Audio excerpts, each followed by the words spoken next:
once before, I found myself in the same dilemma that I was in for the first wedding I officiated. How do I write something that isn't full of inside jokes and inappropriate stories, which I might or might not have it? So I did what anybody else would do. I Googled it. And believe me, I found a lot of interesting sermons. This is not going to be one of them. Obviously, Chris and Lauren wanted a unique wedding, hence why they asked me to officiate.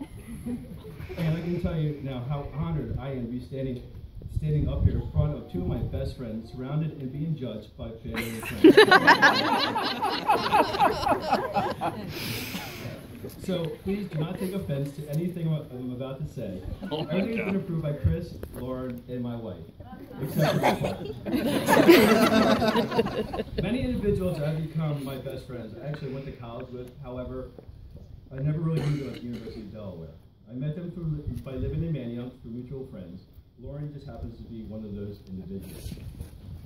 One of my most vivid memories I have of Lauren isn't a funny story, it's not a classic Gebbert tale, okay? It's actually quite embarrassing. One Saturday night, we were on our way back from a Mo concert, and as I stepped out of the cab, I felt someone jump on my back, and next thing you know, I was put into a sleeper hold. Then I fell to my knees and almost passed out. Now, Lauren would like to say I passed out, but I don't remember it that way. When I realized what happened, all I remember was the cab screaming away, and I look up and I see Lauren pointing at me and laughing, saying, "That was way too easy, Gebbert." At that time, I thought to myself, I need to get her back. So I have made it my goal to torture her over the last 10 years. And yet she still has become one of my best friends. All the times I got lost at a concert, I was actually just trying to get away from you. All the funny, inappropriate things I say, I actually meant them. And when you yell at us for not listening to you, oh, we hear you. I feel a lot better getting that off my chest. Hey, Chris.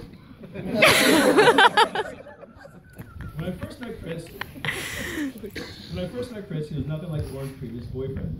He didn't smell like patchouli, he didn't have long hair, and he could actually hold a conversation that wasn't about music. It didn't take long for Chris and I to hit it off. I remember the first time Chris went with our group to the Catskills Chill Music Festival back in 2013. I thought he really had no idea what he was in for. I remember thinking this trip was going to be the demise of their relationship. Because of all the tomfoolery that goes on and all the weird outfits that we wear during costume-themed nights. However, Chris shocked everyone. He was all about it. Not only did he love the music, he befriended everybody so easily. I'd even wake up in the morning and he was the first one up making breakfast. Typically, I'm the one that had to cook the breakfast while everybody recounted stories of the night before. That's when I think I fell in love.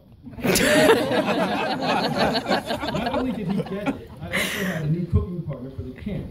Believe me, it's not easy cooking for 20 people on one low propane tank and cooking bacon, eggs, bacon, pork roll, bacon. I'm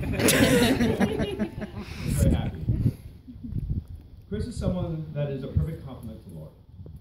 He's funny, witty, which you have to be to keep up with the Pizzuta sisters. He's literally one of the nicest guys I've ever met. Over the past couple of years, Chris has become what I consider to be a truly great friend. It has to be a hard pill to swallow when you are introduced to your girlfriend's best friends and half of them are guys, and good-looking guys, myself included. However, he fell right in with our crowd, and soon people were more interested in hanging out with Chris than with Lauren.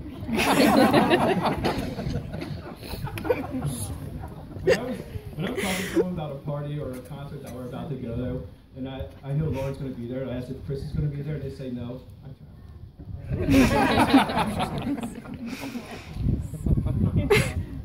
As I said earlier, I'm so honored to be standing beside Chris and Lauren in front of all of you today.